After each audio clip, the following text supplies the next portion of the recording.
e eu cumprimento Vossa Excelência e, ao mesmo tempo, já agradeço a prioridade que Vossa Excelência deu ao nosso requerimento e não seria outra, vamos dizer assim, a impressão que nós temos de Vossa Excelência, um brasileiro que tão bem cuida da sua gente, na sua essência, e um caso como este que está ocorrendo no nosso estado, com certeza ele também está ocorrendo em outras etnias e em outros estados do nosso país. Portanto, senador Paim, esse encontro de hoje é um encontro que eu também compreendo de suma importância para a gente efetivamente trazer aqui para o Senado Federal, à luz do Congresso Nacional, do povo brasileiro que nos assiste, problema gravíssimo que está ocorrendo com os nossos povos indígenas. Portanto, eu quero inicialmente cumprimentar o Dr. Antônio Alves de Souza, secretário especial de Saúde Indígena, que aqui já se encontra, e ao mesmo tempo parabenizá-lo, porque em todos os encontros dos povos indígenas, Vossa Senhoria sempre está presente, debatendo e discutindo com todos eles, com todos nós. Diferentemente da FUNAI, que deveria estar presente também de forma, com bastante prioridade. E isso nós, com relação ao presidente da FUNAI, nós sempre notamos a ausência dele em todos os eventos aqui da Comissão de Direitos Humanos, sessão solene no Senado Federal, Jogo dos Povos Indígenas, enfim. Eu acho que quem preside uma instituição como a FUNAI deve estar presente, porque aqui nós queremos apenas não tecer crítica, não, nós queremos contribuir, ajudar a encontrar soluções. Esse é o intuito de todos nós, senadores, que estamos preocupados com essa causa. Portanto, eu vejo essa dificuldade de relacionamento com o presidente da FUNAI. E todas as vezes eu registro aqui essa dificuldade, presidente Padilha, porque o que nós queremos, como vou reafirmar, é o melhor para a FUNAI, para os povos indígenas do nosso país. Portanto, cumprimento também o Clésio Fernandes, coordenador regional da FUNAI, do nosso estado. Cumprimento o professor Marcos Terena, ainda acaba de chegar. Chega para cá, Marcos. Professor de cátedra na ONU, um grande brasileiro, um grande líder dos povos indígenas. Cumprimento o Coaloe Carajá, Inã, porque o Carajá ele vem do Tupi, sabe o que significa pelos nossos colonizadores? Macaco negro. Eles não gostam que chamam de Carajá, eles gostam que chamam de Inã, na língua deles. Portanto, sem discriminação, Inã. Cumprimento também que, o Coaloe, ele é coordenador de assuntos indígenas da Secretaria de Cidadania e Justiça do nosso estado. Inclusive, uma luta nossa, uma luta não, que não precisamos lutar junto ao governador Siqueira Campos, uma solicitação para que nós tivéssemos essa diretoria na Secretaria de Cidadania e Justiça. Uma reivindicação nossa junto ao nosso governador Siqueira Campos e que prontamente fomos atendidos. E hoje nós temos uma diretoria especificamente para cuidar dos nossos índios no governo do estado. Pois não. O Ivan Xerente também, mas o Ivan eu não vi ainda aqui. Não pôde vir, pronto. E o Iraro. Iraro é o maior líder dos Inã, que nós chamamos Carajás, presidente Paim. A aldeia dele é ali às margens, próxima ao rio Araguaia, um grande líder, o irmão do saudoso Idjahu Carajá. Jahu foi um grande líder também dali no nosso estado. Portanto, ele tem muito a contribuir com essa audiência pública. Cumprimento a senhora Leonídia Batista Coelho, assessora especial da área de Direitos Humanos do estado do Tocantins. Está ali, Cumprimento a senhora Deurides, coordenadora de Atenção Primária de Saúde Indígena. Cumprimento a senhora Francisca Picanso, assessora da presidência da FUNAI para assuntos parlamentares. Importante a senhora transmitir isso ao presidente, que sempre venha, não vai ter retaliações, nós queremos contribuir. E é importante o dirigente da instituição, pelo menos uma vez ao ano, porque o ano passado nós não tivemos a oportunidade de tê-lo em nenhum encontro com os nossos povos indígenas. Cumprimento o Samuel Inan Carajás, assessor do Distrito Sanitário Especial Indígena do Araguaia, que aqui também se encontra. A minha fala, presidente, parece até que nós dois combinamos. Isso é bom, fale. De tanto, não, no teor dela. Porque... Queria dizer para o senador Vicentinho, me permite, senador, porque é importante a sua fala. Você, dentro da casa, é o principal defensor dos povos indígenas. Obrigado. Eu sou seu pupilo aqui. Você é seu guiante e eu sigo. Veja me permita que eu diga, então, que nós temos aqui para todos a transmissão é ao vivo pela TV Senado, para todo o Brasil, está também na internet e pela Rádio Senado. Então, a audiência é para a gente dar visibilidade à questão do nosso povo e, principalmente, nessa situação de mortes. Estamos tratando aqui de mortes. Palavra com Vossa Excelência. Obrigado, presidente. Cumprimento o Francisco Oliveira, que é coordenador de proteção social da FUNAI, que se encontra aqui também. Seja bem-vindo. Cumprimento Silvia Angelice. Seja bem-vinda. E Almeida, chefe de serviço de acolhimento aos índios da FUNAI. Portanto, quando eu digo que parece que nós, o teor, mas é porque nós pensamos praticamente no mesmo sentido, né? O seu sentimento é o mesmo meu. Portanto, eu vou apenas complementar a fala de Vossa Excelência.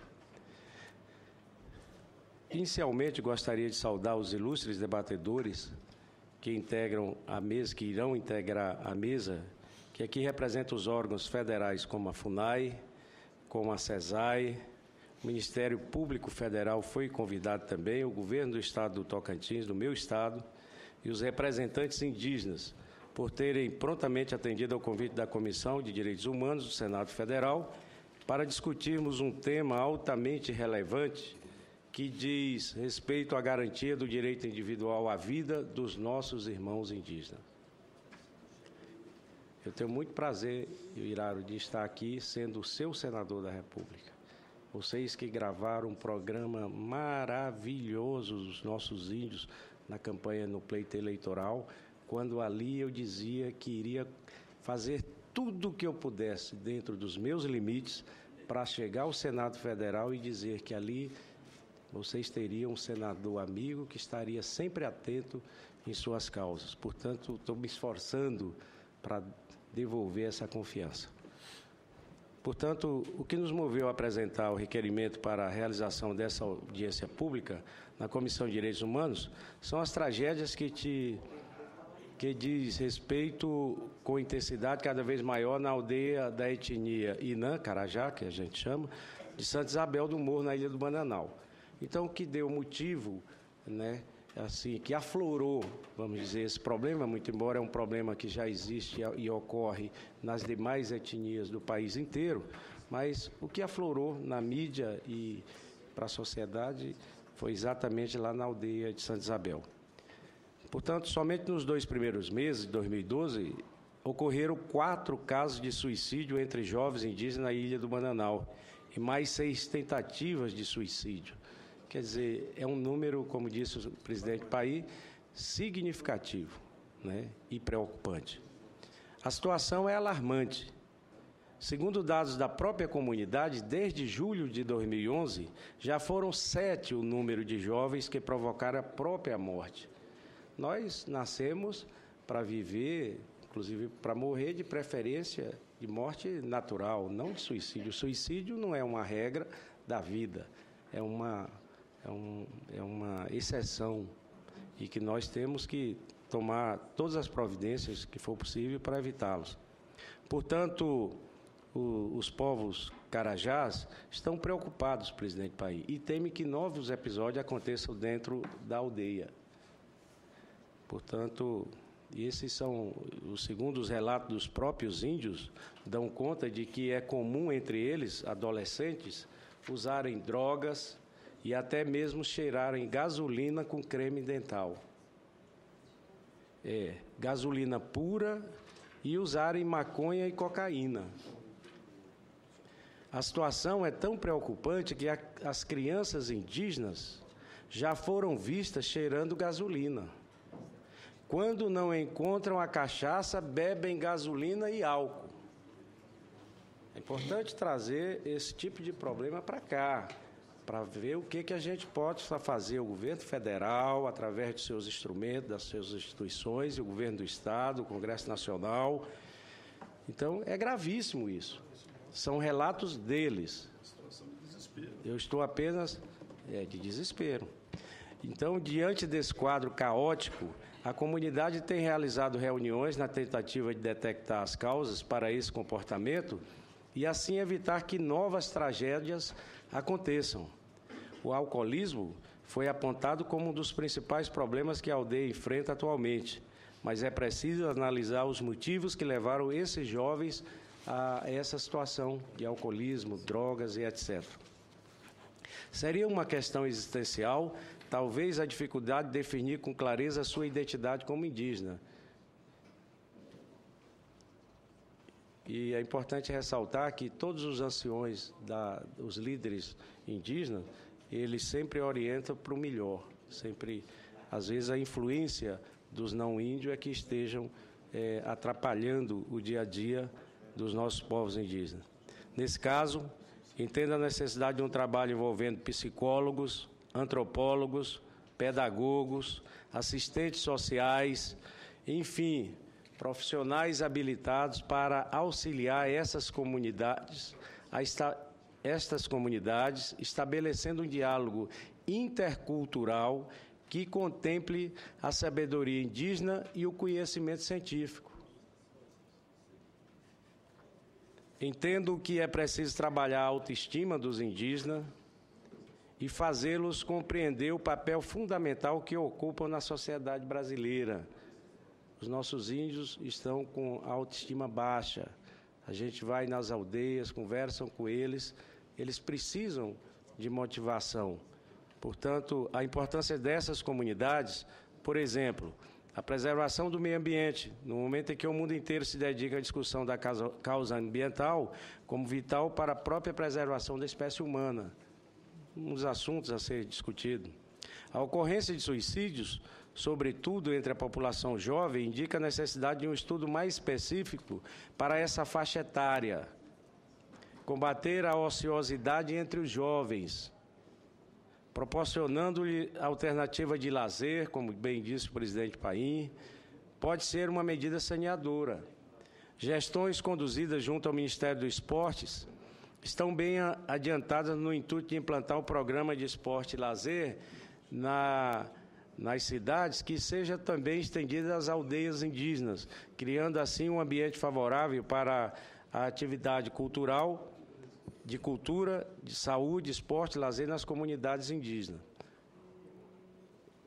Presidente Paim, eu quero ressaltar aqui, o ministro Aldo Rebelo, ele é muito sensível com a causa dos povos indígenas. Esteve conosco lá na nossa cidade de Porto Nacional, nos Jogos dos Povos Indígenas, liderado pelo Marcos Terena, pelo Carlos, seu irmão, e sempre que eu me encontro com o ministro Aldo Rebelo, ele demonstra, assim, uma boa vontade em fazer alguma coisa pelos povos indígenas do país. Portanto, eu quero registrar e louvar a atitude do ministro Aldo Rebelo. E, continuando, o envolvimento dos estados e dos municípios é fundamental também para se garantir a implementação de ações que criem uma perspectiva de solução para esse grave problema enfrentado pelas aldeias. A atuação desses entes federados, em conjunto com a FUNAI, a CESAI, o Ministério Público e outros órgãos e entidades que cuidam da questão indígena, tem de ser conduzida de forma sincronizada. Eu fui relator, quando deputado federal, daquela CPI de morte de crianças indígenas por subnutrição. Mandei o Brasil inteiro. O maior problema que eu detectei está apontado, um dos problemas que está apontado no nosso relatório, é a presença de ONGs demais. e o governo federal, a FUNAI, está terceirizando muitas atividades para as ONGs. Nós precisamos, a presença da FUNAI lá dentro mesmo, das aldeias, com representantes no dia a dia. Isso é que nós precisamos. Eu apresentei aqui no Senado Federal e foi aprovado por esta comissão, presidida pelo presidente Paim, uma sugestão à presidenta da República, nossa presidenta Dilma, a quem eu tenho o prazer de ser seu companheiro aqui no Senado Federal, a criação da Secretaria Nacional dos Povos Indígenas. Nós temos a Secretaria Nacional da Mulher, do Negro, por que não temos dos nossos povos indígenas, Marco? Nós sabemos que o índio hoje ele é dividido ao meio, metade é saúde, Ministério da Saúde, a outra é Ministério da Justiça. Aqui ainda se entendem bem, lá na ponta os nossos índios não sabem para onde vão. Se vai lá na Secretaria de Saúde Indígena, se vai lá na FUNAI, fica. E quando lá na ponta os dirigentes ainda se entendem, melhor. E quando não se entendem? Na cidade de Imperatriz, o dirigente da FUNAI e o dirigente, na época, da CPI, era a FUNASA, quase se atracaram na Câmara Municipal de Imperatriz. Precisou a Polícia Federal entrar no meio para apartá-lo. Eu falei, imaginem como estão os nossos índios nas mãos dos senhores. Portanto, nós precisamos unificar as ações. Essa é a ideia e reivindicação dos povos indígenas desse país. E direto ligado à presidência da República, como eu já citei aqui, as outras. Nós precisamos da criação da Secretaria Nacional dos Povos Indígenas, com um novo modelo, com uma forma atual de atender os nossos índios. E evitarmos muito disso que está ocorrendo. Os índios têm reclamado de omissão da FUNAI e da FUNASA, que hoje é a Secretaria de Saúde Indígena, e pede apoio do governo. A presença física da FUNAI nas aldeias, oferecendo assistência social e apoio psicológico, certamente ajudaria os índios a melhorarem a sua autoestima e o equacionamento à questão existencial. Precisamos também ter uma atenção especial com relação à segurança nas aldeias. As nossas cidades, nós temos um modelo de segurança. Poderíamos, em sintonia com a cultura, com as tradições dos nossos índios, ter um modelo de segurança. Porque nas aldeias, presidente Paim, entra e sai quem quiser. A droga entra e sai da forma mais natural que se pode existir. Eu não estou dizendo que tem que ser o modelo da cidade lá nas aldeias, mas em sintonia com os nossos líderes indígenas, nós poderemos montar um modelo de segurança para as aldeias no Brasil como um todo. Porque os traficantes, eles entram, eles saem como se fosse a coisa mais natural possível. É absolutamente importante também que as autoridades responsáveis intensifiquem as ações para impedir a comercialização de álcool e tráfico de drogas, que infelizmente já chegou às aldeias. É o que eu acabo de citar. Os jovens que cometem suicídio, na sua maioria, eram envolvidos com droga e eram vistos constantemente embriagados. No caso da aldeia de Santa Isabel, a própria comunidade se mobilizou e pediu às autoridades responsáveis providências para combater a comercialização de bebidas alcoólicas dentro da aldeia, que é a maior da etnia Carajá. Atualmente, mais de 600 famílias vivem na comunidade Nã, e eles são conhecidos por manter um diálogo intercultural com os não-índios, e essa aproximação nem sempre é muito positiva. Nós tivemos uma reunião recentemente em São Félix, e o Iraro estava lá, inclusive fez uma discussão, um grande orador, vai demonstrar isso aqui. Então, nós podemos perceber muitos índios embriagados, drogados, lá no entorno do nosso encontro. Dali eu já percebia muita necessidade de uma solução. Portanto, feitas essas considerações, gostaria